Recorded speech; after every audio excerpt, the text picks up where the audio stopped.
নমস্কার, আমি অয়ন।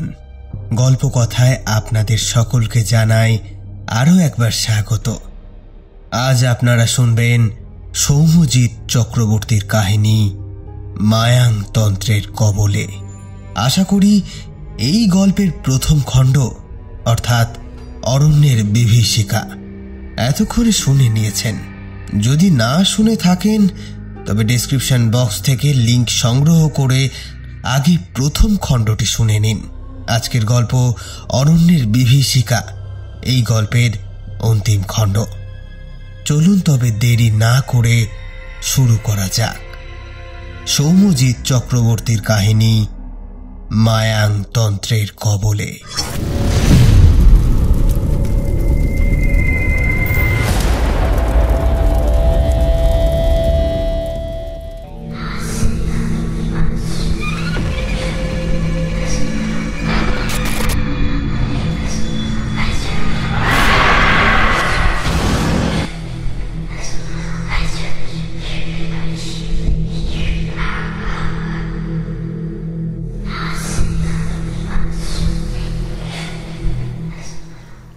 ছেলেটা ভয়ে একেবারে কাঠ হয়ে আছে। মনে হচ্ছে কোনো অদৃশ্য বাঁধন যেন তাকে আষ্টে পৃষ্ঠে বেঁধে রেখেছে। রিতম দৌড়ে গিয়ে ব্যাগ থেকে একটা জলের বোতল নিয়ে এসে সেটা থেকে জল অভির চোখে মুখে ছড়িয়ে দিল। ধীরে ধীরে জ্ঞান ফিরল অভির। কি হয়েছিল তোর? আর ওই ঘরেই বা গিয়েছিলি কেন? অভি তখনও ভয়ার্ত দৃষ্টিতে ঘরের চারপাশে ফ্যাল ফ্যাল করে চাইছে। হাঁপড়ের মতো ওঠানামা করছে তার বুক। জল খেয়ে একটু ধাতস্থ হয়ে এবার অভি ধীরে ধীরে বলতে শুরু করল। গতকাল রাত্রে ঘুমের মধ্যে মেয়েলি গলায় কে যেন আমায় ডাকছিল। চোখ খুলে দেখি অপরূপা এক সুন্দরী একটা মেয়ে দাঁড়িয়ে আছে আমার পাশে। তার পরনে ছিল একটা কালো গাউন। তারপর সে আমার হাত ধরে আমাকে ওপরের ওই একটা ঘরের সামনে নিয়ে গেল। ঘরে ঢুকে আমাকে নিরাভরণ দেহে এই মূর্তির সামনে হাঁটু গেড়ে বসতে বলল। আমি মন্ত্রমুগ্ধের মতো তার নির্দেশ মেনে চললাম। হঠাৎ করেই আমি যেন অনুভব করলাম আমি যেন নিজের মধ্যে নেই।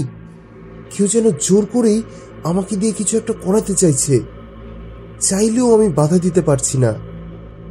এরপর আমি একটা ভাঙা হাড়ের টুকরো হাতে তুলে নিয়ে তার ধারালো দিকটা দিয়ে আমার ডান হাতের চেটোর ওপর খানিকটা চিরে কয়েক ফোঁটা রক্ত ফেললাম ওই মূর্তির পায়ে। যন্ত্রণা হলো, কিন্তু মনের মধ্যে যেন একটা তোলপাড় হতে শুরু হলো সেই সময়।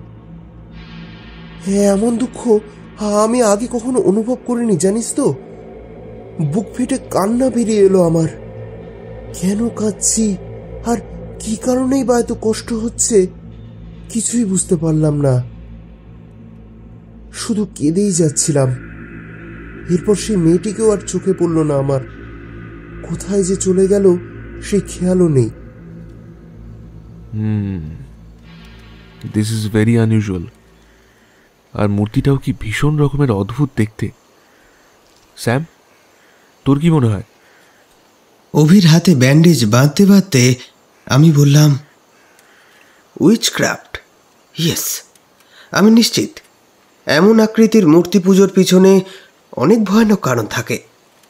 তোরা দেখলি না ওই ঘরের চারিদিকে হাড়গুলোকে কেমনভাবে সাজিয়ে রাখা হয়েছিল? বেশ কিছু পোড়া ছায়াও কিন্তু আমার চোখে পড়েছে। বেদির ওপর আঁকা বৃত্তের মধ্যে আবার পাখির পালক। আচ্ছা, আমি কিন্তু ওখানে প্রাণীর শুকনো চামড়াও দেখেছি, আর সেই জরাজীর্ণ পঞ্চমুণ্ডির আসন। ওইখানে বসে আহ্বান করা হয় এই সমস্ত শক্তির। সুতরাং এসব কিছু কিন্তু নেগেটিভ শক্তি সাধনে ব্যবহৃত হয়ে থাকে। তাহলে কে হতে পারে ওই মহিলা? এই ঝড় বাদলের রাতে এখানেই বা কোথা থেকে এলো সে?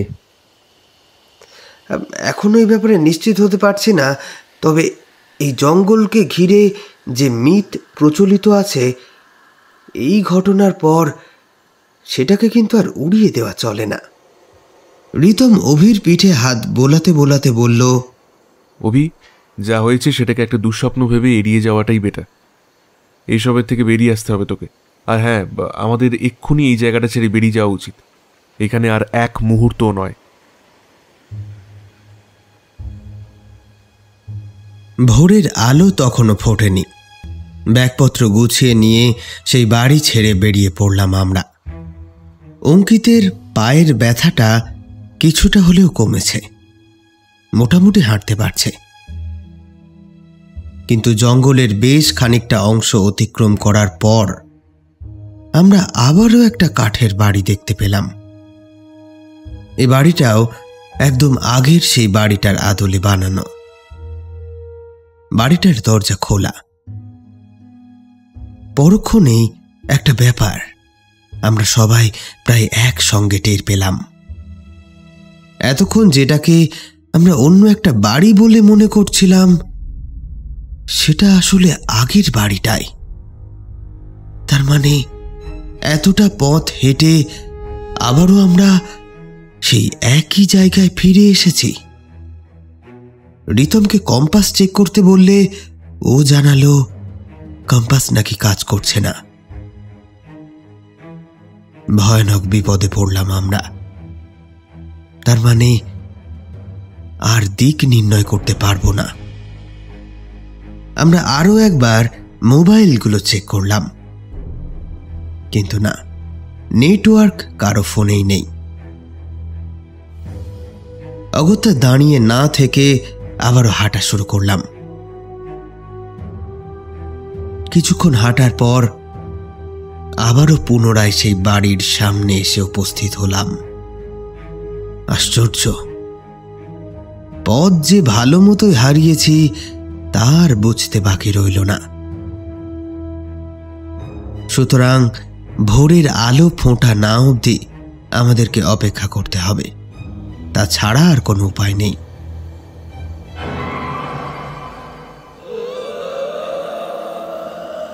দূর থেকে আবারও সেই চাপা গর্জনের মতো শব্দটা ভেসে আসতে শোনা গেল।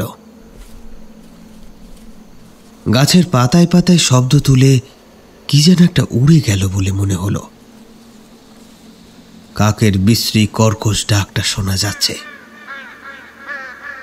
অভির দিকে চোখ পড়তেই দেখলাম ভয়ে ওর মুখটা শুকিয়ে হামশি হয়ে গিয়েছে। এভাবে কাটলো বেশ কিছু সময়। অবশেষে পূবের আকাশ লাল হলে আমরা উত্তর পূর্ব কোণ ঠিক করে আবারও হাঁটা শুরু করলাম। না, এবার আর কোনো অসুবিধা হয়নি। তবে এর পর যা দেখলাম তাতে আমাদের শরীরের প্রতিটা রোম যেন খাঁড়া হয়ে উঠল। একটা বড় হলং গাছের মাঝ বরাবর এক বিশাল বড় ভাল্লুকের মৃতদেহ আটকানো রয়েছে,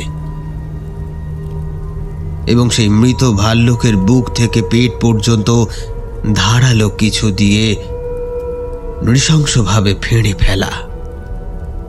তাজা রক্তের ধারানিতে নিচের ঘাস জমি লাল হয়ে। আশেপাশে ছড়ানো ছেটানো অবস্থায় পড়ে রয়েছে সেই মৃতদেহের অভ্যন্তরীণ অঙ্গগুলো। আমরা ভয়ার্ত দৃষ্টিতে সেদিকেই চেয়ে রইলাম। এ দৃশ্য দেখে ততক্ষণে অভি একপাশে সরে গিয়ে বমি করতে আরম্ভ করেছে। রিতমকে দেখলাম বাক রুদ্ধ হয়ে বিস্ফারিত নেত্রে চেয়ে আছে সেই মৃত ভাল্লুকটির দিকে। আমার খুব ভয় করছে ভাই। এবার এইরকম ভাবে নৃশংসভাবে একটা প্রাণীকে মেরে ফেলা কোনো মানুষের কাজই হতে পারে না। ওই ড্রাইভার চাচাই ঠিকই বলেছিল, এই জঙ্গল সত্যি অভিশপ্ত। একটা গাছের সাথে ঠেস দিয়ে দাঁড়িয়ে ক্লান্ত এবং ভয় মিশ্রিত স্বরে কথাগুলো বলল অভি। তাহলে কি এই জঙ্গলে কোথাও শিকারীর আগমন ঘটল? কি মনে হয় তোদের? অঙ্কিতের এই প্রশ্নের উত্তরে আমি বললাম, তবে সে ঠিক কী ধরনের শিকারী তা আমাদের জানা নেই। আমার মনে হয় এই ঘটনাটা সদ্যই ঘটেছে। আর তাছাড়া আমরা এখানে দাঁড়িয়ে সময় নষ্ট কেন করছি? আমাদের তো এবার যাওয়া উচিত।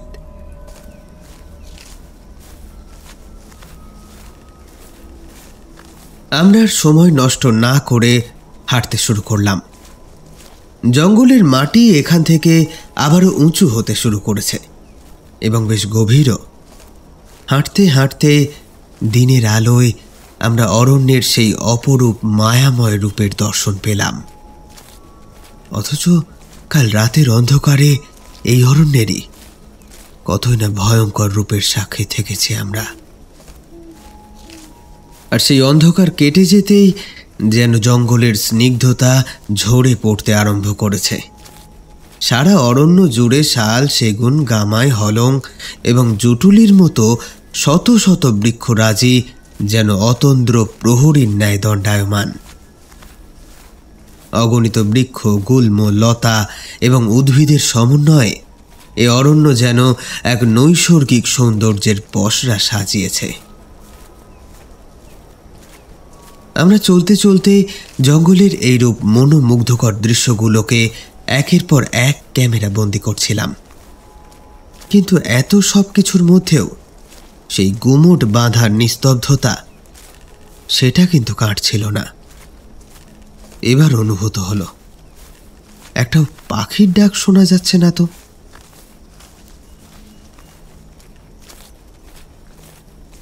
জঙ্গলের যে জায়গাটায় আমরা এখন রয়েছি সেখানে কয়েকটা শুকনো গাছ চোখে পড়ল। সূর্যের আলো এই স্থানে খুব একটা বেশি প্রবেশ করে না, যে কারণে এই জায়গাটা ভীষণই স্যাঁতসেঁতে। অনেকক্ষণ ধরে হাঁটার পর আমরা এই নরম ঘাস জমির ওপরে বসে অল্প বিশ্রাম নিয়ে আবারও যাত্রা শুরু করলাম। সঙ্গে যেটুকু জল বা খাবার দাবার আছে তা হয়তো আজকের দিনটাই চলবে। হাঁটছি তো হাঁটছি, জঙ্গলের ঘনত্ব কমার বদলে তা যেন ক্রমেই বাড়ছে। যত এগোচ্ছে এই অরণ্য যেন তার গভীরতায় আমাদেরকে ডুবিয়ে মারতে চাইছে। গতকাল রাত্রের ব্যাপারটা আমি কিছুতেই ভুলতে পারছি না। ওরকম ভাবে বসে কি করছিলাম আমি ওখানে, বলতে পারিস তোরা? নিজের উপর বড্ড লজ্জা হচ্ছে আবার। আচ্ছা, সত্যি কি ওইসব উইচক্রাফটের অংশ? লজ্জিত কণ্ঠে প্রশ্নগুলো করল অভি। কথাটা শোনা মাত্রই রিতম অভির দিকে ক্রুদ্ধ দৃষ্টি হেনে বলল, will you please shut up? এমনিতেই সমস্যার শেষ নেই, তার উপর তোর এই লজ্জা লাগা, খারাপ লাগা, ভয় লাগা, এই সমস্ত কথা বলে আমাদের আর মাথা খারাপ করিস না। যত তাড়াতাড়ি সম্ভব এই জঙ্গল ছেড়ে বেরোনোর পথ খুঁজতে হবে আমাদের, না হলে বিপদ ঘনিয়ে আসতে খুব একটা বেশি দেরি লাগবে না। Do you understand? আমি জানি এই জঙ্গলে কিছু একটা আছে, তোরা হয়তো বিশ্বাস করছিস না, বাট স্যাম, তুই তো কিছু অনুভব করে থাকবি। আমার দিকে চেয়ে কথাগুলো বলল অভি। ওদের এইরূপ মতবিরোধকে প্রশ্রয় না দিয়ে আমি তখন বললাম, অভি অভি এখন এসব কথা থাক। আর রিতম, এখন কিন্তু নিজেদের মধ্যে ঝগড়া করার সময় নয়। আমাদেরকে কিন্তু একসঙ্গেই এখান থেকে বেরোতে হবে। বাই দ্য ওয়ে, তোরা একটু বিশ্রাম কর, আমি বরং সামনের ওই উঁচু অংশটাতে উঠে একটু দেখে আসি ওপারে কোনো আশার আলো পাই কিনা। কারণ ম্যাপে যা দেখাচ্ছে এই জঙ্গলের উঁচু অংশটা পার করলেই নাকি সেই গ্রামের পথের হদিশ পেতে পারি। আমরা প্রায় কাছাকাছি চলে এসেছি, বুঝলি? আশা করি কোনো অসুবিধা আর থাকবে না। ভাই সাবধানে যাস, অসুবিধা হলে ডাকিস। আমি ওদেরকে ওখানে রেখে বেশ খানিকটা ওপরে উঠে আসি। সামনে দেখলাম জঙ্গলটা ঢালু হয়ে আবারও নিচের দিকে নামতে আরম্ভ করেছে। এই স্থানে জঙ্গলের ঘনত্ব বেশ কম, তবে চারপাশ দেখে যা মনে হয় রাস্তা এখনো ঢের বাকি। যাক, একটা ব্যাপারে তো নিশ্চিত হওয়া গেল যে জঙ্গলের এই ঢাল বেয়ে এগিয়ে গেলেই আমরা গ্রামে পৌঁছতে পারব। এদিক ওদিকে তাকিয়ে এসবই ভাবছি, এমন সময় গাছের পাতায় পাতায় সরসর আওয়াজ এবং সেই সঙ্গে কারোর পায়ের শব্দ। ঠিক সেই মুহূর্তে চাপা গর্জনটাও ভেসে এলো একবার। আমি থমকে দাঁড়িয়ে পড়ে চারিদিকে নজর ঘোরাতে লাগলাম। হঠাৎ চোখে পড়ল দাঁড়িয়ে থাকা সারি সারি গাছগুলোর আড়াল থেকে কালো মতো কি যেন একটা খুব দ্রুত এগিয়ে আসছে আমার দিকে। জীবটা আসলে কি তা স্পষ্ট করে দেখতে পেলাম না, তবে আন্দাজ করলাম স্বাভাবিকের তুলনায় সেটার উচ্চতা অনেকটাই। মুহূর্তের মধ্যে ভয়ে সারা শরীরটা শিউরে উঠল। এতটুকু বিলম্ব না করে বন্ধুদেরকে যেখানে বসিয়ে রেখে এসেছি সেদিকে ছুটতে শুরু করলাম।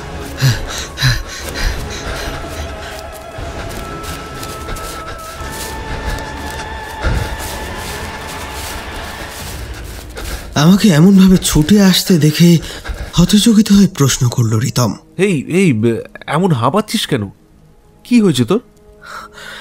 কিছু একটা আছে বুঝলি, কিছু একটা নিশ্চয়ই আছে এই জঙ্গলে। ওই গাছগুলোর আড়াল থেকে কালো মতো কি একটা বের হয়ে আমার দিকে ছুটে আসছিল। আমি তো কোনো রকমে তোরা কোনো রকম আওয়াজ শুনতে পাসনি এই একটু আগে? ওরা জানালো ওরা কোনো আওয়াজই নাকি শুনতে পায়নি। ভয়ার্ত স্বরে অভি বলল, আমি আগেই বলেছিলাম এখানে কিছু একটা আছে, খুবই খারাপ কিছু।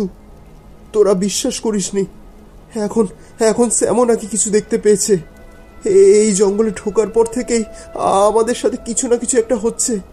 উফ, কখন যে এই জায়গা ছেড়ে বেরোতে পারবো তা ভগবানই জানেন। আহা, এত ভয় পাওয়ার কি আছে? ওটা নিশ্চয়ই কোনো ভাল্লুকই ছিল। আর তাছাড়াও মৃত ভাল্লুকের দেখা আমরা আগেও পেয়েছি, সুতরাং আমাদের সতর্ক থাকতে হবে। অ্যান্ড অভি, আমি আবারও বলছি, for God sake stop all this bullshits. রিতমের কথায় একটু ভরসা পেলাম ঠিকই, কিন্তু মনের মধ্যে একটা খচখচানি রয়েই গেল। অভির দিকে তাকিয়ে দেখলাম ওর চোখে মুখে আতঙ্কের ছাপটা যেন আরো গাঢ় হতে শুরু করেছে। অভিকে সান্ত্বনা দিয়ে কোনো রকমে বললাম, চিন্তা করিস না ভাই, আরে আমরা আছি তো। তবে একটা ব্যাপার আমি নিশ্চিত যে ওই উঁচু অংশটা পেরিয়ে ঢাল বেয়ে উত্তর পূর্ব দিক বরাবর চললেই আমরা হয়তো গ্রামে ঢুকতে পারবো। হ্যাঁ, সামনে এখনো অনেকটা রাস্তায় হাঁটতে হবে, তাই আমার মনে হয় আর দেরি করা ঠিক হবে না। চল আবার হাঁটতে শুরু করি আমরা। যাই হোক, রাস্তা যখন একটা পাওয়া গেছে তখন আর কোনো চিন্তা নেই, কি বলিস? এক্স্যাক্টলি, তাহলে এই আনন্দে একটা গ্রুপ সেলফি হয়ে যাক। Come on guys.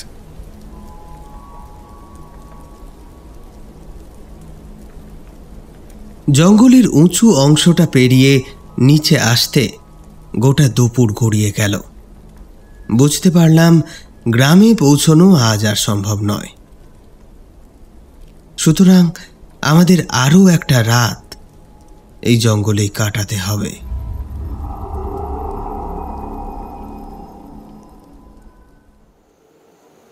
দিন শেষে তখন অন্ধকার নামতে শুরু করেছে। সূর্য ডোবার পর মোটামুটি একটা জায়গা দেখে তাঁবু ফেললাম। 20 আনা শুকনো ডালপালাগুলোকে একপাশে জড়ো করে তাতে আগুন ধরানো হলো। নিজেদের মধ্যে কথা বলতে বলতে রাত অনেকটাই কেটে গিয়েছিল। যেটুকু খাবার ছিল তা ভাগাভাগি করে খেয়ে যে যার নিজের ক্যাম্পে গিয়ে ঢুকলাম।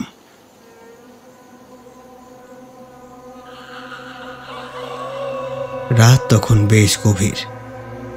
হঠাৎ দূর থেকে ভেসে আসা একটা পৈশাচিক গর্জন কানে এলো। সঙ্গে সঙ্গে উঠে বসলাম আমি। এই সময় আবার শুনতে পেলাম সেই পায়ের শব্দটা।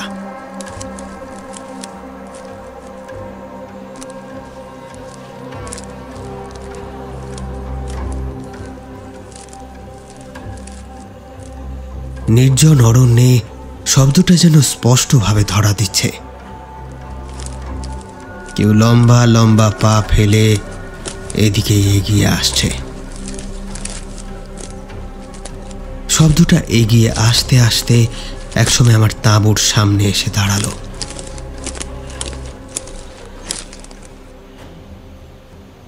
তাঁবুর মধ্যে আমি তখন তটস্থ। কান খাড়া করে বসে আছি। 1 মিনিট, 2 মিনিট, এভাবে প্রায় বেশ আরো কিছুটা সময় কাটল। না, আর কোনো শব্দ শোনা যাচ্ছে না। জঙ্গলের ঘনত্ব এই এলাকায় কিছুটা কম থাকায় চাঁদের জ্যোৎস্নাও বেশ ভালো মতোই প্রবেশ করেছে। খুব সন্তর্পণে তাঁবুর সামনের দিকটা ফাঁকা করে বাইরে মুখ বার করে দেখার চেষ্টা করলাম। তবে কিছুই নজরে পড়ল না। তাঁবুর বাইরে জ্বালানো আগুনটাও তখন ক্ষীণ হয়ে এসেছে।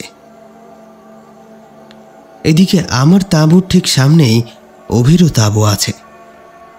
আমি আমার তাঁবুর মধ্যে মুখ ঢুকিয়েই আনতে যাব, এমন সময় দেখলাম অভির তাঁবুতে টর্চের আলো জ্বলে উঠল।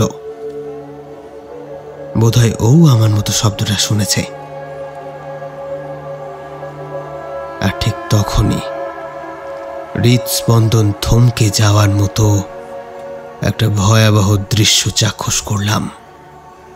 দেখলাম একটা বিশাল লম্বা হাত তাঁবু সহ অভিকে শূন্যে তুলে নিল। জ্যোৎস্নার আলোতে আমি স্পষ্ট চাক্ষুষ করলাম রক্তহীন ফ্যাকাশে সেই হাতে কালচে নীল শিরা উপশিরাগুলো জেগে উঠেছে। ঈগলের চাইতেও দ্বিগুণ বড় এবং ধারালো নখ বিশিষ্ট। সে দানবীয় হাত এই জগতের কোনো প্রাণীর হতে পারে না। তার আকৃতি সম্পর্কে আমার কোনো ধারণাই নেই, তবে আমি নিশ্চিত জঙ্গলের সেই উঁচু অংশের গাছগুলোর আড়ালে আমি যাকে দেখেছিলাম এই হয়তো সেই। এক নারকীয় গর্জন ছেড়ে মুহূর্তের মধ্যে সেই বিভীষিকা দ্রুত অভিকে নিয়ে জঙ্গলের অন্ধকারে উধাও হয়ে গেল। আমিও চট করে তাঁবু থেকে বেরোলাম।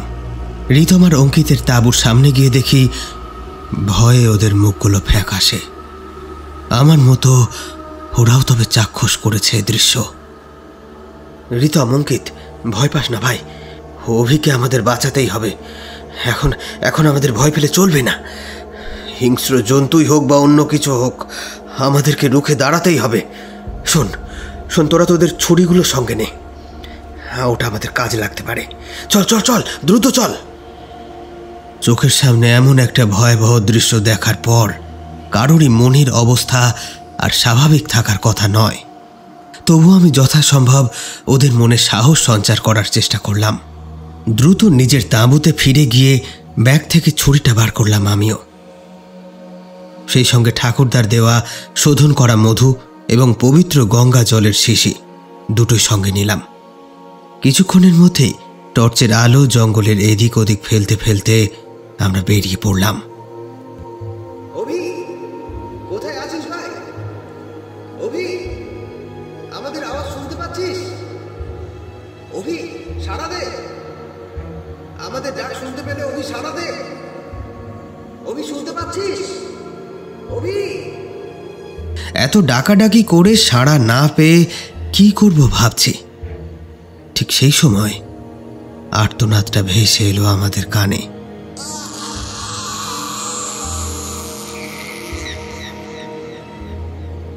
আমরা শব্দ লক্ষ্য করে ছুটতে শুরু করলাম।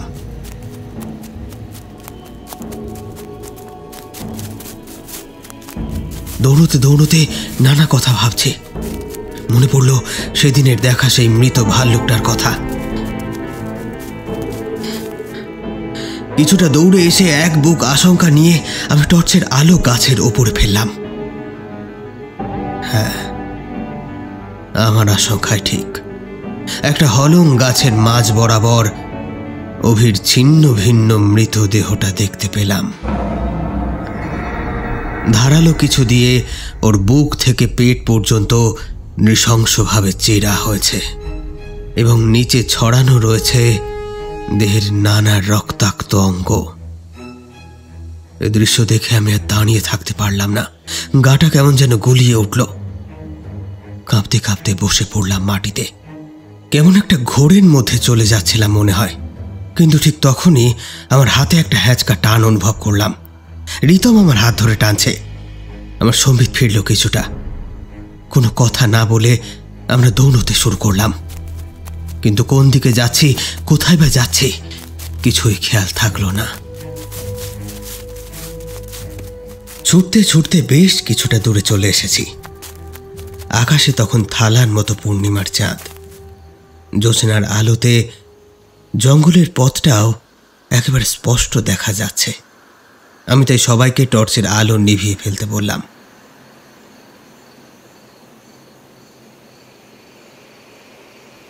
এমন সময় আবারও শোনা গেল সেই ভয়ঙ্কর গর্জন, আর সেই সাথে দ্রুত গতিতে মর্মর শব্দে গাছের ডালপালা সরিয়ে কিছু একটা যেন এগিয়ে আসছে আমাদের দিকে। আরো কাছে, আরো কাছে। দিক বিদিক জ্ঞান শূন্য হয়ে আমরা আবার দৌড়তে শুরু করলাম। পায়ের ব্যথা পুরোপুরি না সারার কারণে আমাদের সঙ্গে ঠিক পাল্লা দিয়ে দৌড়তে পারছিল না অঙ্কিত, তাই সে পিছনে পড়ে গিয়েছিল। হঠাৎ পেছন থেকে অঙ্কিতের আর্তনাদ শুনে ঘুরে তাকালাম।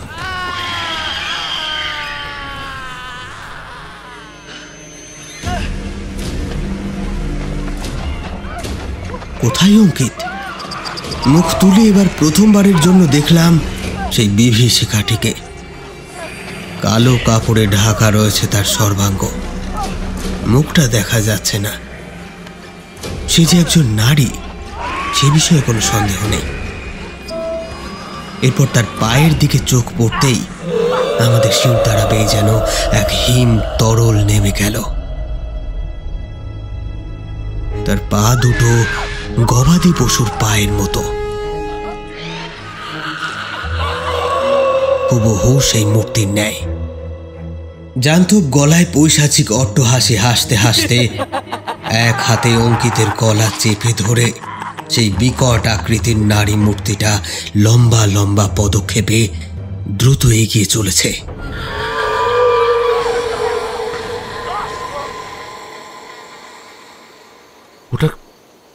ওটা কি ছিল স্যাম? ওটা যে আমাদের অঙ্কিতকেও নিয়ে গেল। আমরা যে কিছুই করতে পারলাম না, কিচ্ছু না। আমি তখনও রীতিমতো ভয় কাঁপছি। এমন পরিস্থিতির সম্মুখীন হলে যে কোনো সাহসী মানুষও ভয় পেতে বাধ্য। রিতমকে যে সাহস যোগাবো, সে ক্ষমতাটাও যে আমার মধ্যে আর নেই। এমন সময় অঙ্কিতের করুণ আর্তনাদটা শুনতে পেলাম।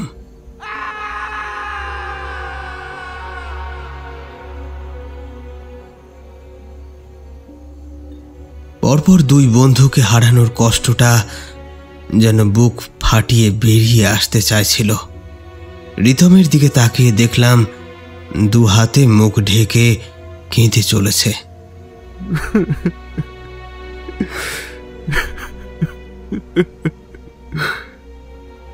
কোন রকমে নিজেকে সামলে নিয়ে আমি ওর কাঁধে হাত রাখি।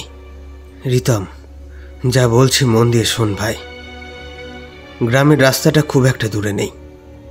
আকাশের চাঁদ এবং চারপাশে যা জ্যোৎস্না আছে, আমরা হয়তো পথ খুঁজে চলে যেতে পারবো। উত্তর পূর্ব দিক বরাবর যেতে থাকলে খুব শীঘ্রই তুই গ্রামে পৌঁছে যেতে পারবি। আমার কথা ভাবিস না, কিছুটা কাজ বাকি আছে এখনো। যদি বেঁচে ফিরি তবে গ্রামেই আমাদের দেখা হবে, আর যদি না ফিরি তাহলে ভেবে নিস বাকি দুজনের মতোই আমিও আর এই পৃথিবীতে নেই। তবে বাকি দুই বন্ধুর মতো ওই পিশাচিনীর হাতে তোর মৃত্যু আমি দেখতে পারবো না। অভি আর অঙ্কিতের জীবনের মূল্য ওই পিশাচিনীকে চোকাতেই হবে। তুই চলে যা রিতম, আর বিলম্ব করিস না। না স্যাম, সেটা কখনোই হতে পারে না। আমার প্রিয় বন্ধুকে মৃত্যুর মুখে ঠেলে দিয়ে কাপুরুষের মতো পালিয়ে যেতে আমি শিখিনি। মরলে একসাথেই মরব, একসঙ্গেই শাস্তি দেব ওই রাক্ষসীকে। রিতমের দুই চোখে তখন হিংস্র পশুর মতো দৃষ্টি। আমি ওর এই সিদ্ধান্তে যে বাধা দেব সে সাহস আর হলো না। প্যান্টের বাম পকেট থেকে শিশি দুটো বার করে পাশে রাখতেই রিতম বলল, এগুলো আবার কি? কি আছে এর মধ্যে? এখানে আসার আগে আমার ঠাকুরদা এই শিশি দুটো আমার হাতে দিয়ে বলেছিলেন, এই পবিত্র গঙ্গা জল এবং এই মধু, এগুলো নাকি আমাকে যে কোনো অশুভ শক্তির হাত থেকে রক্ষা করবে। কিন্তু এটাকে যে এমনভাবে কাজে লাগাতে হবে সেটা আমি স্বপ্নেও ভাবতে পারিনি। আমার ঠাকুরদা একসময় জজমানি করতেন, জীবনের অভিজ্ঞতাও সঞ্চয় করেছেন প্রচুর। সুতরাং এইসব বিষয়ে তার ধারণা কল্পনা অতীত। অশুভ শক্তির হাত থেকে রক্ষা পাওয়ার জন্য তিনি আমাকে বেশ কয়েকটা মন্ত্রও শিখিয়েছিলেন। সত্যি কি দুর্ভাগ্য, তাই না? এসেছিলাম এক অ্যাডভেঞ্চারের খোঁজে, ভেবেছিলাম ফিরে গিয়ে জমিয়ে একটা আর্টিকেল লিখব, কিন্তু ফেরাটাই যে এখন অনিশ্চিত হয়ে গেল। ফিরতে পারি অথবা না পারি, লড়াই তো আমরা করবই। লড়াই করে তবেই না হয় জীবনটা দেব। একটা প্ল্যান এসেছে মাথায়, জানি না কতটা সফল হবে, তবে তার আগে কয়েকটা কাজ সেরে নিতে হবে আমাদের। কি কাজ আর প্ল্যানটাই বা কি? ইতিমধ্যে একটা বড় গাছের আড়ালে গিয়ে বসেছি আমরা। রিতমকে ওর ছুরিটা বার করতে বলে আমি নিজের কোমরে গোঁজা ছুরিটা বার করলাম। খাপ থেকে ছুরি দুটোকে বার করে ছোট শিশিটা থেকে সম্পূর্ণ মধুটুকু সেই ছুরি দুটোর ফলায় মাখাতে মাখাতে শোধন মন্ত্রটা 7 বার আওড়ে নিলাম। শোধন পর্ব সমাপ্ত হলে আমি বললাম, ভূত প্রেত পিশাচ দানব সর্বদাই এই লোহা বা যে কোনো পবিত্র বস্তুকে ভয় পেয়ে এসেছে। এই কথা শুনেছিস নিশ্চয়ই? হ্যাঁ, এরকম কথা আমিও শুনেছি, তবে আর কিছুই নয়। এবার তা প্রমাণ করার পালা। তৈরি হয় নে। এই বলে ছুরি দুটোকে পুনরায় খাপের ভেতর ঢুকিয়ে আমরা সেগুলোকে কোমরে গুঁজে নিলাম।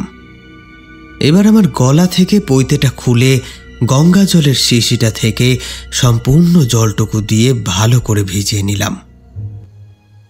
তারপর গলায় গলিয়ে নিলাম সেটা। এবার ফাঁকা শিশিটাকে ভেঙে তার অর্ধেক অংশ বাম পকেটে ঢুকিয়ে নিয়ে আমার প্ল্যানটা ভালো করে রিতমকে বুঝিয়ে দিলাম।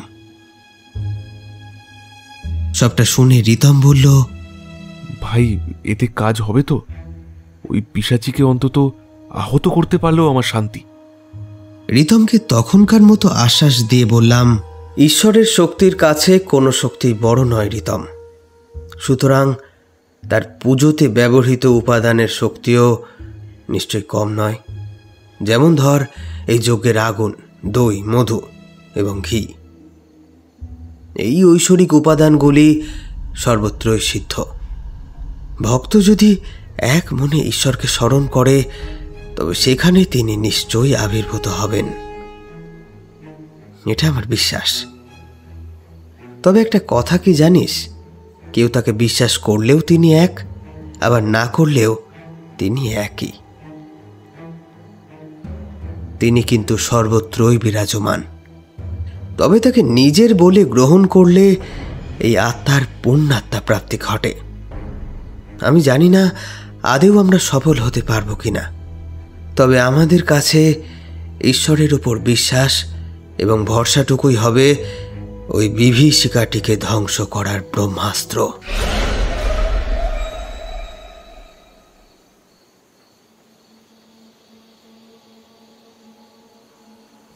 বেশ খানিকটা এগিয়ে এসেছি, কিন্তু কোথাও কিছু দেখতে পেলাম না। চাঁদের উজ্জ্বল জ্যোৎস্না মেখে এই অরণ্য তখন এক মায়াবী রূপ ধারণ করেছে।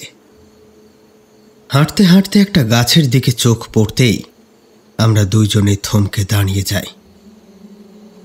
অঙ্কিতের মৃতদেহটা ঝুলছে। ছিন্ন ভিন্ন সেই মৃতদেহ থেকে ঝরে পড়ছে তাজা রক্তের ধারা। রিতম রাগে দুঃখে জর্জরিত হয়ে ওখানেই হাঁটু কেড়ে বসে পড়ে। আমি ওকে মাটি থেকে টেনে তুলতেই যাব, এমন সময় গাছের পাতায় মর্মর শব্দ তুলে আমাদের সামনে এসে উপস্থিত হলো সেই বিভীষিকা। জান্তব গলায় এক বিশ্রী অট্ট হাসি হেসে প্রচণ্ড এক হুঙ্কার ছাড়ল।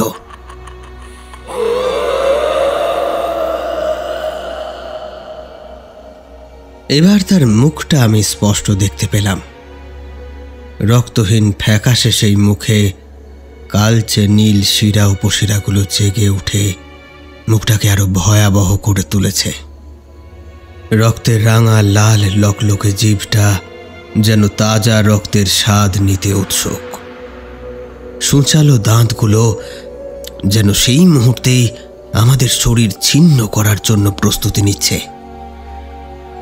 ভাটার মতো জ্বলতে থাকা তার দুই চোখে রয়েছে কেবলমাত্র ঘৃণা আর প্রতিহিংসার ছাপ।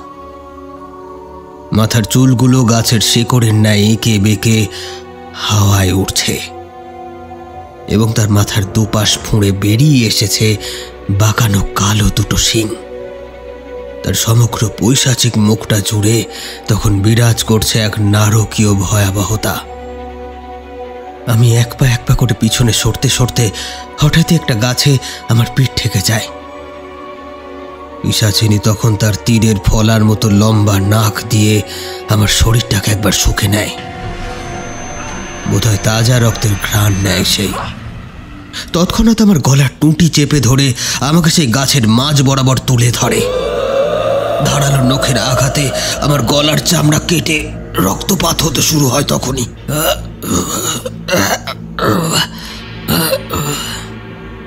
ইতিমধ্যে এত পৈশাচিক নারকীয় ঘটনা দেখেছি যে তখন আর প্রাণের ভয় নেই আমার। তাছাড়া আমিও তো অপেক্ষায় ছিলাম এই মুহূর্তটারই।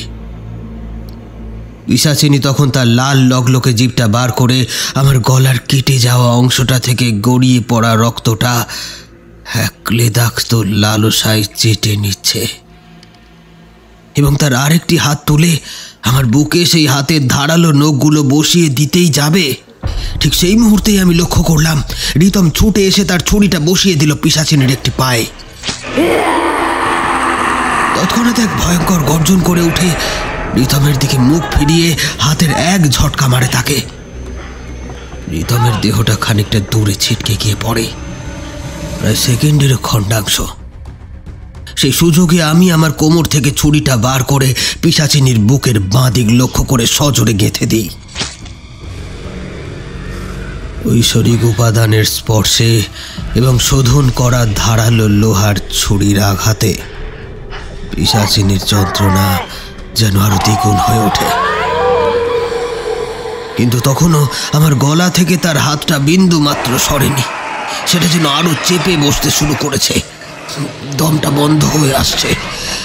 এতটুকু বাতাসের জন্য আমার হৃৎপিণ্ডটা যেন হাঁপড়ির মতো ওঠানামা করছে। তবে এইসবের মধ্যে আমি যেন এক অদ্ভুত শক্তিকে অনুভব করতে পারছিলাম। কোনো একটা শক্তি যেন আমাকে চালনা করছে, আর তার বলে আমার প্রায় নিথর হয়ে আসা শরীরটার হাত দুটো যেন সচল হয়ে উঠল। পিশাচিনীর বুকের বাঁ দিকে বসিয়ে দেওয়া ছুরিটা আমি তখন সর্বশক্তি দিয়ে দু হাতে চেপে ধরে আরো ভেতরে প্রবেশ করিয়ে দিলাম। প্রায় 9 ইঞ্চি ব্লেডের সার্ভাইভাল নাইফটি তখন পিশাচিনীর বুক ফুঁড়ে তার অপবিত্র হৃৎপিণ্ডটাকে ছেদ করেছে। অনুভব করলাম একটা কালো ঘিনঘিনে তরল পিশাচিনীর বুক থেকে বেরিয়ে ছুরির বাট বেয়ে ঝরে পড়ছে। তবে আমি থামলাম না। পর মুহূর্তেই আমার গলায় জড়ানো পৈতেটার শেষ প্রান্তটা হাতে তুলে নিয়ে আমি পিশাচিনীর কপালে ঠেকিয়ে দিলাম এবং মুখে জপ করতে শুরু করলাম ঠাকুরদার কাছ থেকে শেখা ভগবান বিষ্ণুর এক শক্তিশালী মন্ত্র, ওম অহর্জিতায় নমঃ, ওম অহর্জিতায় নমঃ, ওম অহর্জিতায় নমঃ। পৈতেতে লেগে থাকা পবিত্র গঙ্গা জলের স্পর্শে ঠিক যেন পুড়ে যাওয়ার মতো তীব্র যন্ত্রণার উদ্রেক হলো পিশাচিনীর শরীরে। ওম অহর্জিতায় নমঃ, ওম অহর্জিতায় নমঃ, ওম অহর্জিতায় নমঃ, ওম অহর্জিতায় নমঃ। উচ্চ স্বরে বিষ্ণু মন্ত্রটি 3 বার জপ করার পর মুহূর্তেই আমি অনুভব করলাম আমার গলার উপর চেপে বসা হাতটা এবার যেন একটু একটু করে আলগা হতে শুরু করেছে। তৎক্ষণাৎ বাম পকেট থেকে গঙ্গার জলের ভাঙা শিশিটা বার করে বিদ্যুৎ গতিতে পিশাচিনীর গলা লক্ষ্য করে সেটা চালিয়ে দিলাম।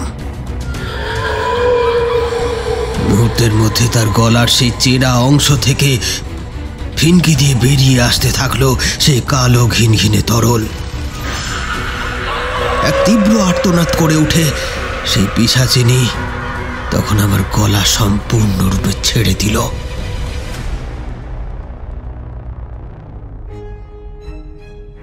কিন্তু মাটিতে লটিয়ে পড়ার আগের মুহূর্তে সে প্রাণপণে চেষ্টা করে আমার বুকে তার ধারালো নখের আঁচড়টা বসিয়ে দেয়।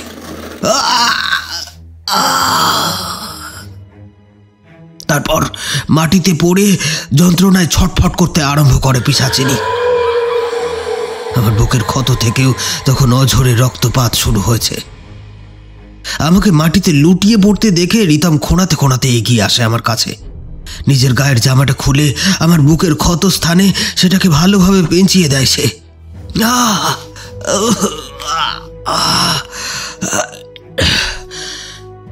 রিতম ভাই, শেষ কাজটা কিন্তু তোকেই করতে হবে, আর দেরি করিস না ভাই, কর, এগিয়ে যা।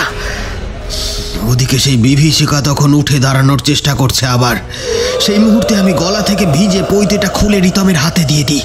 সে তার শরীরের সমস্ত যন্ত্রণা উপেক্ষা করে প্রচণ্ড ক্ষোভে চিৎকার করে উঠে প্রায় বাঘের মতো ঝাঁপিয়ে পড়ল সেই পিশাচিনীর ঘাড়ের ওপর এবং ভেজা পৈতেটাকে পিশাচিনীর গলায় আষ্টে পিষ্টে জড়িয়ে ফাঁস লাগিয়ে শরীরের সর্বশক্তি দিয়ে টেনে ধরল সেটা। পৈশাচিক আর্তনাদে সমস্ত অরণ্য যেন কেঁপে উঠল আরো একবার। পবিত্র শক্তির কাছে সবসময় অশুভের পরাজয় ঘটে এসেছে এবং আজকের ঘটনাও তার ব্যতিক্রম নয়। পিশাচিনীর শক্তি যেন এবার ধীরে ধীরে ক্ষীণ হয়ে এলো। 3 ব্রহ্মগ্রন্থি এবং 9 দেবতার নাম স্মরণের দ্বারা তৈরি এই যজ্ঞ উপবীতের শক্তিশালী স্পর্শে পিশাচিনীর মাথাটা ধর থেকে আলাদা হয়ে গেল। সাথে সাথেই তার সমস্ত শরীরটা পোড়া ছাইয়ে পরিণত হলো। রিতম তখনও হিংস্র পশুর মতো গর্জন করে চলেছে। Die, die in hell and never come back. অসহ্য যন্ত্রণায় কাতর হয়ে আমি তখন ওই দৃশ্যটা দেখছিলাম। এরপর সে আমার দিকে তাকিয়ে বলে ওঠে, আমরা পেরেছি স্যাম, আমরা পেরেছি। প্রতিশোধ নেওয়া সম্পূর্ণ হয়েছে আমাদের। আমাদের বন্ধুদের প্রাণের সঠিক মূল্য চোকাতে হয়েছে ওই ডাইনিকে। তোর কথাই সত্যি হলো, ব্রহ্মাস্ত্র। হ্যাঁ, ভরসা বিশ্বাসের মতো বড় অস্ত্র যে আর হয় না। স্যাম, শুনতে পাচ্ছিস? Sam, Sam.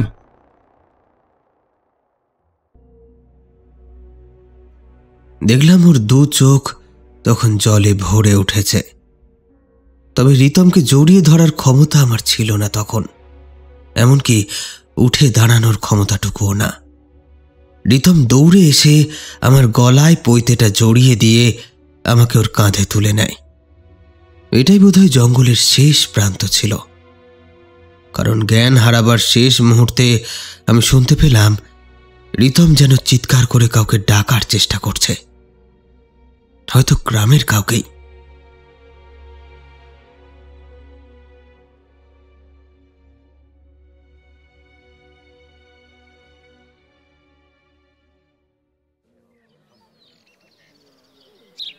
জ্ঞান ফিরলে চোখ খুলে দেখি আমার চারপাশে তখন গ্রামবাসীদের ভিড়।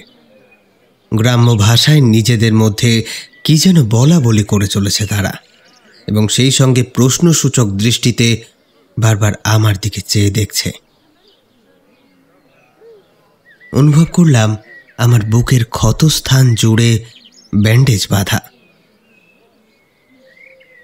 রিতম আমার পাশেই বসেছিল। আমাকে চোখ খুলতে দেখে সে বলল, হাউ ডু ইউ ফিল? যন্ত্রণা কমেছে? আগের মতো যন্ত্রণা নেই, তবে শরীরটা ভীষণ দুর্বল মনে হচ্ছে। এমন সময় গ্রামবাসীদের ভিড়ের মধ্যে থেকে একজন বাঙালি বয়স্ক ভদ্রলোক আমার কাছে এসে বসলেন। বললেন, চিন্তার কিছু নেই বাবা, কয়েকদিনের মধ্যেই তুমি পুরোপুরি সুস্থ হয়ে যাবে। এখানকার জড়িবুটির কিন্তু অনেক গুণ। আর হ্যাঁ, তোমার এই বন্ধুটি আমাদের কাছে সমস্ত ঘটনাই খুলে বলেছে। তবে এই ঘটনার পেছনেও একটা ভয়ঙ্কর ইতিহাস লুকিয়ে আছে বাবা। বৃদ্ধের কথাগুলো শুনে আমি বললাম, কি সেই ইতিহাস? প্লিজ আমাদেরকে সবটা খুলে বলুন। বৃদ্ধ লোকটি আমার অনুরোধে সম্মতিসূচক মাথা নাড়লেন। তারপর বলতে শুরু করলেন। আজ থেকে প্রায় 30 বছর আগের কথা। একটা লোক তার মেয়েকে সঙ্গে নিয়ে গ্রামেই ঘুরে ঘুরে ভিক্ষে করত। লোকটার নাম ছিল বিনোদ থাপা, মেয়েটার নাম ছিল মালিনী থাপা। মেয়েটার বয়স তখন কত 18 ছুঁই ছুঁই। সে ছিল অসম্ভব সুন্দরী। এমন একটা পাগলাটে গোছের মানুষের যে এত সুন্দর মেয়ে যে কিভাবে হতে পারে তা কেবল ঈশ্বর ছাড়া আর কারো পক্ষে জানা সম্ভব নয়। এমনকি দারিদ্রতার সামান্যতম ছাপটুকুও পড়েনি সে মেয়ের শরীরে। গ্রামবাসীরা হামেশাই লোকটিকে চাল ডাল ফল মূল দিয়ে সাহায্য করত। সে জানিয়েছিল তার বাড়ি এই রাজ্যের কোন এক নাকি জেলায়। প্রচণ্ড বন্যায় তারা তাদের সর্বস্ব হারিয়ে যাযাবরের মতো গ্রামে গ্রামে ঘুরে বেড়ায়, জাদু ভেলকি দেখায়, ভিক্ষে করে কোনো রকমে দিন কাটে। এসব কথা শুনে গ্রামবাসীদের তো দয়া হয় লোকটার ওপর। তাছাড়াও লোকটার নাকি জাদুবিদ্যা জানা আছে। আর এই গ্রামের অধিকাংশ মানুষের পেট চলে এই জাদুর ওপর নির্ভর করে। ইতিমধ্যে সে বিভিন্ন স্বাদের জাদু দেখিয়ে গ্রামবাসীর মনও জয় করে নিল। গ্রামবাসীরা তখন বেশ খুশি হয়েই ওদেরকে এই গ্রামেই ঠাঁই দিল। পঞ্চায়েতের সাহায্য নিয়ে একটা ঘরও বানিয়ে দেওয়া হলো ওদের থাকার জন্য। তবে তখনও গ্রামবাসীরা কেউ উপলব্ধি করতে পারেনি তাদের ভবিষ্যতে কিসের কালো ছায়া পড়তে চলেছে। বেশ কয়েকদিন পর বিনোদের বাড়ির আশেপাশের লোকেরা গভীর রাতে ওদের ঘর থেকে মেয়েলি গলার কেমন অদ্ভুত কান্নার শব্দ শুনতে আরম্ভ করে। তারপর থেকে মাঝে মাঝে রাত গভীর হলে অনেকেই সে কান্নার শব্দ শুনেছে। সে কান্নার সুরে নাকি অনেক যন্ত্রণা মিশ্রিত থাকত। গ্রামের কয়েকজন একদিন বিনোদকে ডেকে এই ব্যাপারে জিজ্ঞেস করলে সে জানায় মালিনীর মাথায় নাকি এক কঠিন ব্যামো আছে। যন্ত্রণা সহ্য করতে না পেরে মেয়েটা ওইভাবে পড়ে পড়ে কাতরাতে থাকে। বিনোদের পক্ষে নাকি মেয়েকে বাঁচানো আর সম্ভব নয়, কারণ শহরে গিয়ে মেয়ের চিকিৎসা করার মতো সাধ্য যে তার নেই। বিনোদের কথা শুনে তখন গ্রামবাসীরা দুঃখ প্রকাশ করে। এরপর থেকে তারা তাকে এ ব্যাপারে আর কোনো কিছু জিজ্ঞাসা করে না। সেবার ভীষণ বৃষ্টি শুরু হলো। একটানা 7 দিনের বৃষ্টিতে ব্রহ্মপুত্র নদের জল ফুলে ফেঁপিয়ে উঠলে নদে বান ডাকলো। বানের তোড়ে ক্ষেতের পর ক্ষেত নষ্ট হতে শুরু করলে বহু গবাদি পশু জলে ভেসে গেল। বহু ঘর বাড়ি ভেঙে পড়ল। আশেপাশের গ্রামেরও ক্ষতি হলো প্রচুর। গ্রামের গরিব চাষিদের মধ্যেই অনেকেই সেই লোকসানের ভার বহন করতে না পেরে আত্মহত্যা করল।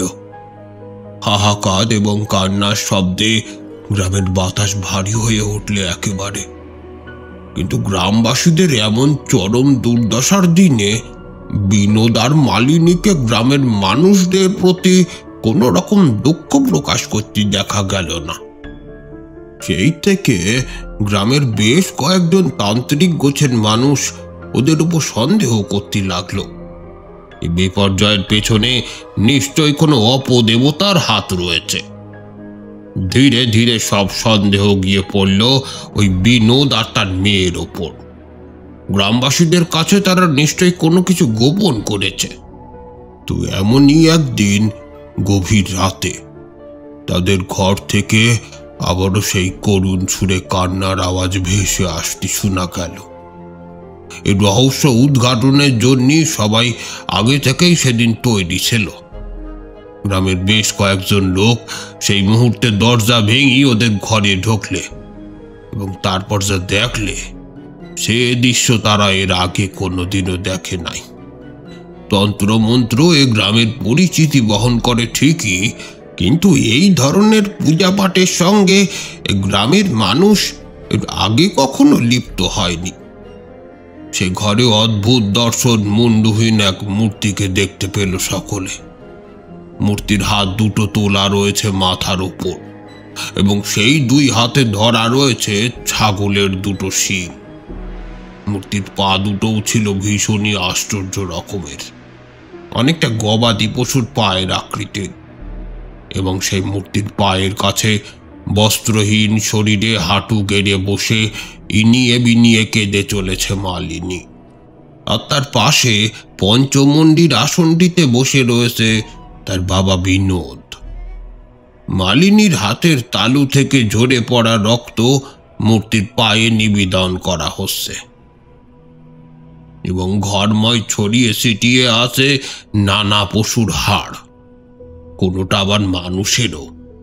মূর্তিটার পায়ের সামনে রয়েছে একটা মাটির বেদি এবং বেদির ওপর আঁকা আছে একটা বৃত্ত, যার মাঝে আঁকা ত্রিভুজ আকৃতির ঘরগুলোর মধ্যে রয়েছে বিভিন্ন পাখির পালক এবং পশুর চামড়ার টুকরো টুকরো অংশ।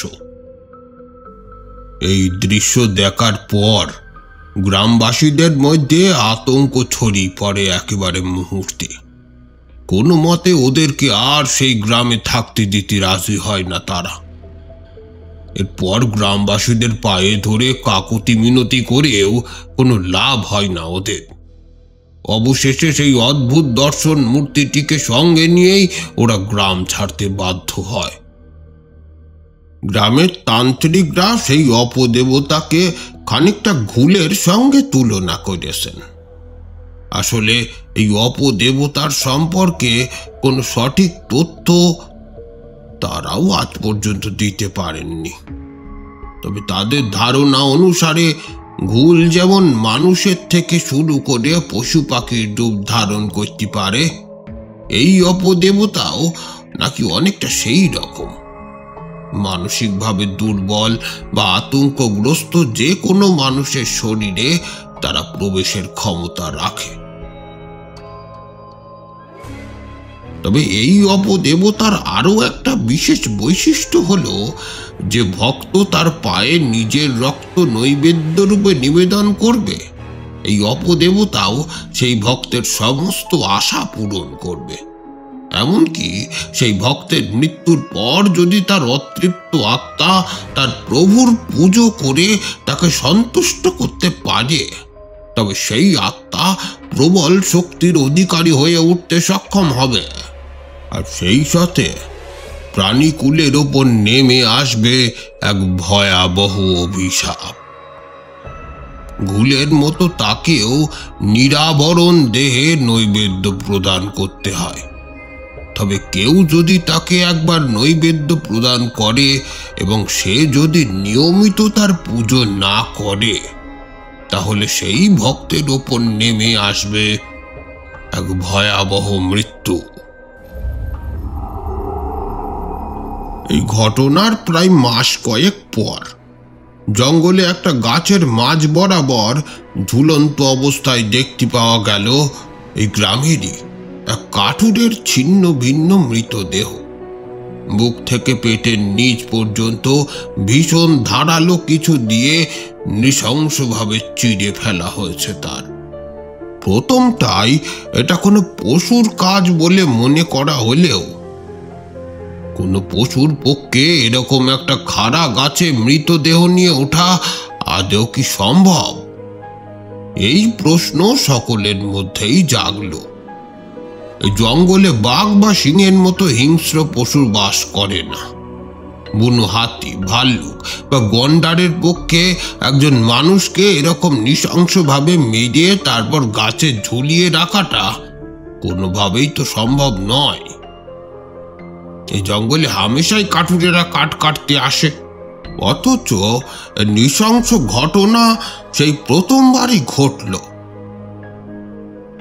সেই ঘটনার পরপরই আরো বেশ কয়েকজন গ্রামবাসীর ওই রকম ছিন্ন ভিন্ন মৃতদেহ উদ্ধার হলো, একই রকম ভাবে সেই গাছের ওপর থেকে। একইভাবে মৃত্যু ঘটতে লাগলো সকলের। সেই ভয়ঙ্কর আততায়ীর হাত থেকে পশু পাখিরাও রেহাই পেল না। সেই সময় গ্রামের মানুষ প্রশাসনের থেকে তন্ত্রমন্ত্রকে বেশি ভরসা করত। তাদের মনে হলো পূজা পাঠের মাধ্যমে নিশ্চয়ই আবার সেই অপদেবতাকে জাগিয়ে তোলা হয়েছে। এরই মধ্যে একদিন গভীর রাতে জঙ্গল থেকে এক হাড় হিম করা হুঙ্কার ভেসে আসতে শুনলে সবাই। তবে তা যে কোনো হিংস্র পশুর হুঙ্কার নয় তা সবাই বুঝতে পারলে। অরণ্যের সৌন্দর্য যেন ধীরে ধীরে নষ্ট হতে শুরু করলো। যে অরণ্য একসময় নাম না জানা বিভিন্ন রং বেরঙের পাখিদের ডাকে একেবারে মুখরিত হয়ে উঠত, যেই অরণ্যের শোভা দর্শনের জন্য পর্যটকদের আনাগোনা প্রায় লেগেই থাকত, সেই অরণ্যের প্রতিটা কোনায় কোনায় শূন্যতা ছড়িয়ে পড়তে আরম্ভ করলে। পাতার সবুজ রং যেন ধূসর বর্ণ ধারণ করলে। গাছগুলো একে একে সব শুকিয়ে যেতে আরম্ভ করলে। কিসে যেন এই অরণ্যের জীবন রসটাকে ধীরে ধীরে শুষে নিতে শুরু করেছে।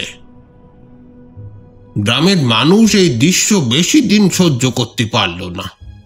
এই অরণ্য এই গ্রামের ঐতিহ্য, তাদের চোখের সামনে এভাবে ঐতিহ্য ধ্বংস তারা কিছুতেই মেনে নিতে পারবে না। এরপর এলো সেই দিন।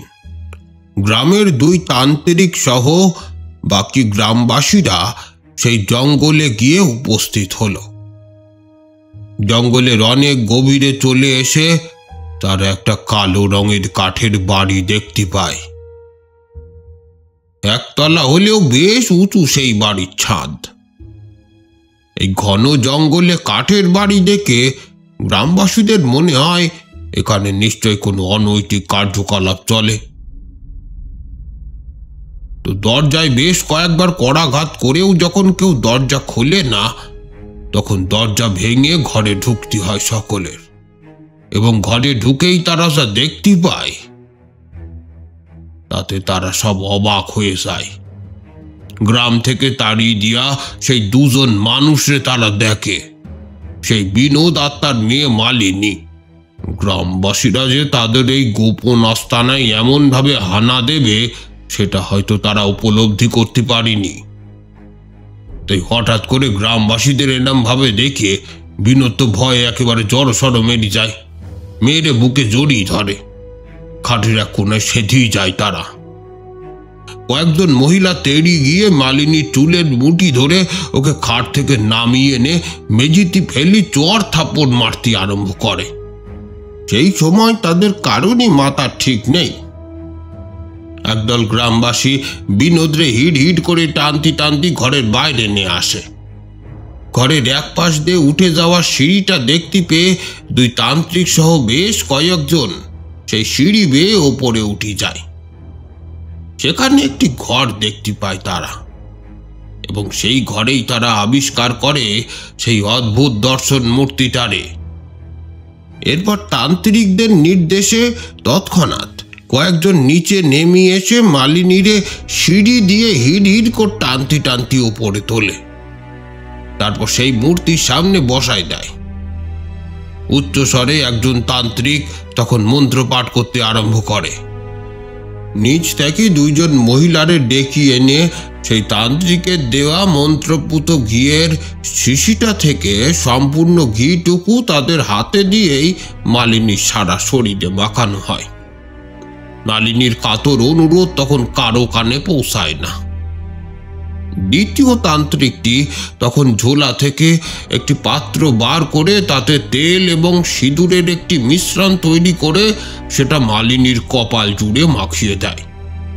এরপর কিসের একটা তরল জোর করে ওর মুখের ভেতর প্রবেশ করিয়ে দেওয়ার পরই মন্ত্র পড়া শেষ করে তারা, এবং পর মুহূর্তেই কাটারির এক কোপে মালিনীর মুন্ডুচ্ছেদ করা হয়। থরথর করি একবার কেঁপে উঠেই নিস্তেজ হয়ে যায় মালিনীর সেই শরীরটা। খানিকটা রক্ত ছিটকে গিয়ে মূর্তির পায়ের উপর পড়ে।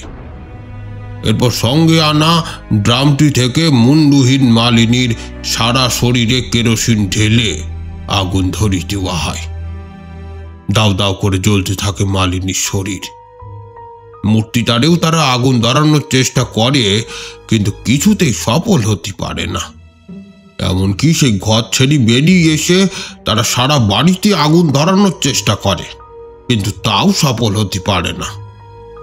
অগত্যা ঘরের দরজায় তালা দেওয়ার পর তান্ত্রিকদ্বয় মন্ত্র আওড়াতি আওড়াতি গঙ্গা জলে শোধন করা একগুচ্ছ লাল সুতোর দ্বারা সম্পূর্ণ বাড়িটারে বন্ধনে আবদ্ধ করে এবং বাড়ির প্রতিটা কোনায় কোনায় একটি করে সিঁদুর মাখানো লেবু ঝুলিয়ে দেয় তারা। এভাবেই তান্ত্রিকরা তাদের তন্ত্র শক্তি দ্বারা ওই ভক্তের আত্মা এবং তার প্রভুকে ওই বাড়ির ভেতরে বন্দি করে। ওদিকে বিনোদে তখন আধমরা অবস্থায় একটা গাছের সাথে বেঁধে তার উপর কেরোসিন ঢালার পর জ্বলন্ত দেশলাইয়ের কাঠিটা ওর উপর ছুড়িয়ে দিয়ে গ্রামবাসীরা মনের দুঃখের রাগে বাড়ির পথ ধরে।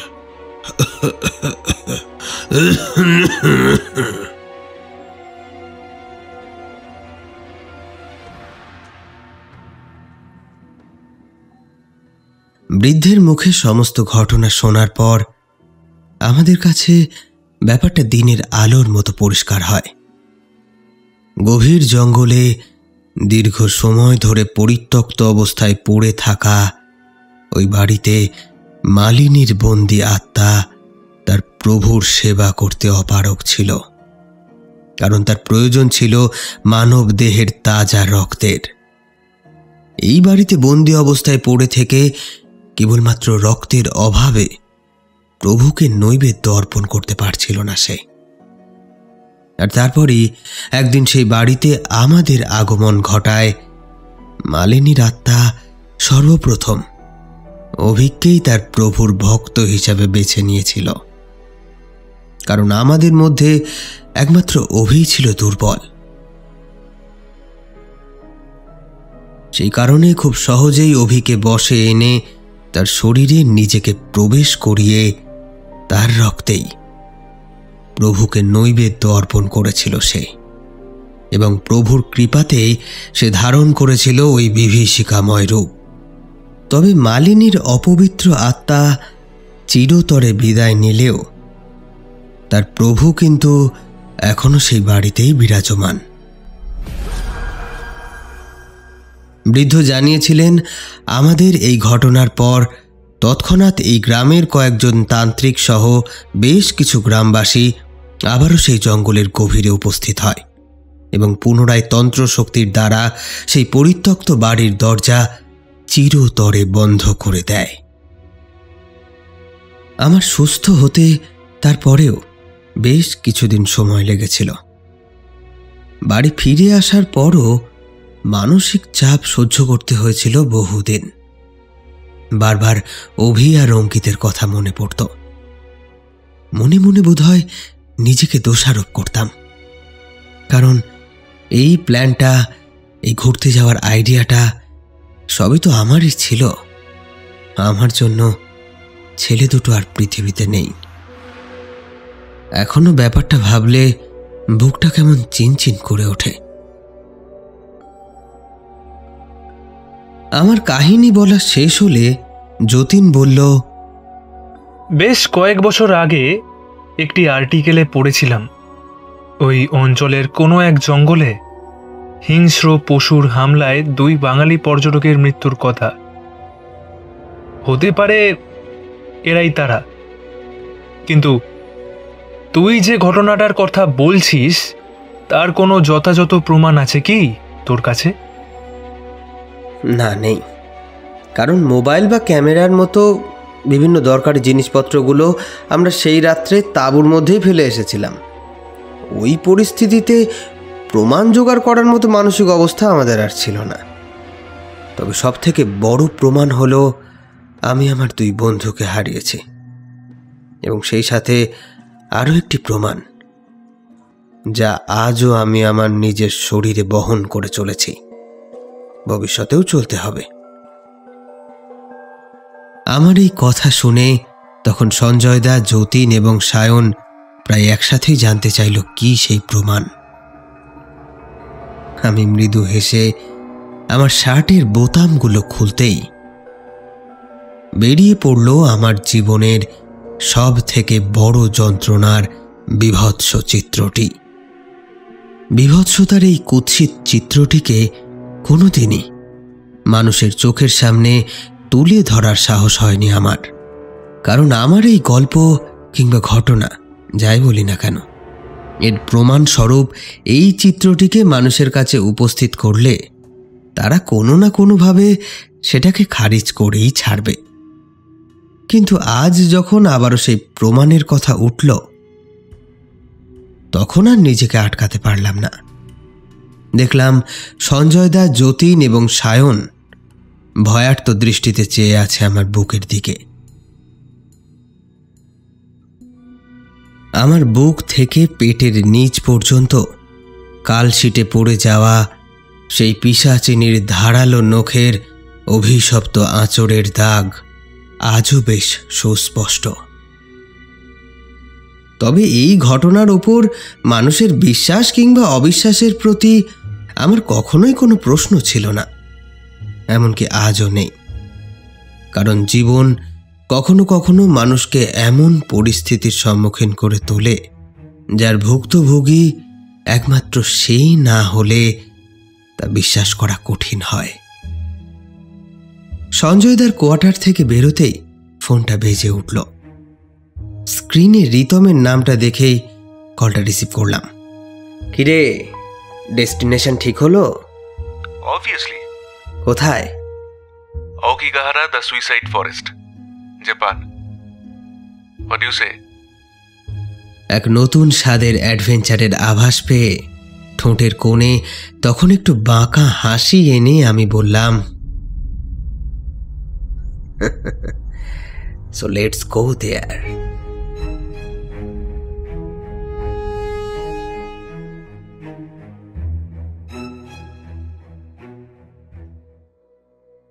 আপনারা শুনছিলেন সৌম্যজিৎ চক্রবর্তীর কাহিনী মায়াংতন্ত্রের কবলে। গল্পটি অরণ্যের বিভীষিকা এই গল্পের অন্তিম পর্ব। 2 পর্বের আমাদের এই বিশেষ নিবেদনটি আপনাদের কেমন লাগলো অবশ্যই কমেন্ট সেকশনে জানাবেন। যে সমস্ত শ্রোতা বন্ধুরা এখনো সাবস্ক্রাইব করেননি তারা দেরি কেন করছেন? চটপট সাবস্ক্রাইব করে দিন, না হলে কিন্তু অনেক ভালো ভালো গল্প আপনারা মিস করে যাবেন। তাই নিঃসারে গল্পের ভয়াল আবহে প্রবেশ করতে গল্প কথাকে সাবস্ক্রাইব করে নোটিফিকেশন বেল অন করে নিন। আজকের সমগ্র পর্ব পরিচালনায় গল্প কথা টিম, পোস্টার ডিজাইনিং এবং সাউন্ড এডিটিংয়ে আমি অয়ন। আমাদের অফিসিয়াল পার্টনার ফেসবুক গ্রুপ ভূতান্বেষী। আজ এই পর্যন্তই। খুব শীঘ্রই আবার হাজির হব নতুন কোনো গল্প নিয়ে। ততক্ষণ সুস্থ থাকুন, শুনতে থাকুন গল্প কথা।